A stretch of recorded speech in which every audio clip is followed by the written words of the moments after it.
রাস্তায় উড়ছে টুকলির টুকরো। পরীক্ষা শেষে বাড়ি ফেরার পথে পরীক্ষার্থীরা টুকলি ছিঁড়ে টুকরো করে পুষ্প বৃষ্টির মতো রাস্তায় উড়িয়ে দিচ্ছে। এমনই ছবি ধরা পড়ল রাজ্যের সর্বত্রই। রাস্তায় দেখলে মনে হবে হঠাৎ শিলাবৃষ্টি হয়েছে। মাধ্যমিক পরীক্ষার শুরুর দিন থেকে এমন দৃশ্য দেখা গেল আজ বৃহস্পতিবার শেষ দিনে যেন মহা উৎসবের সঙ্গে নকলের কারবার। এভাবে রাস্তায় নকল ছিটিয়ে ছড়িয়ে ফেলার বিষয়টি কার্যত উদ্বেগ প্রকাশ করেছেন সাধারণ মানুষ থেকে শুরু করে বুদ্ধিজীবী মহল। এ কোন সময় বসবাস করছি আমরা? পড়াশোনার মান কি এতই নিচে নেমে গিয়েছে?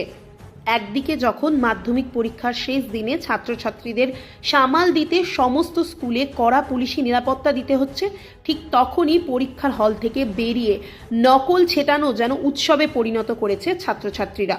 চলন্ত গাড়িতে একের পর এক গাড়িকে উদ্দেশ্য করে ছিটিয়ে দেওয়া হচ্ছে নকল বা টুকলি ছিটানোর ফলে ঠিকমতো বাইক দিয়ে রাস্তায় যাতায়াত করতেও হিমশিম খাচ্ছে সাধারণ মানুষ।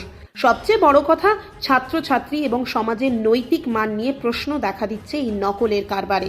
এভাবে উৎসবের মেজাজে ছাত্রছাত্রীরা নকল ছেটাতে রাস্তা দিয়ে যাবে, তা নিয়ে উদ্বেগ প্রকাশ করেছেন সাধারণ মানুষ। নিন্দার ঝড় উঠেছে শিক্ষিত মহলেও।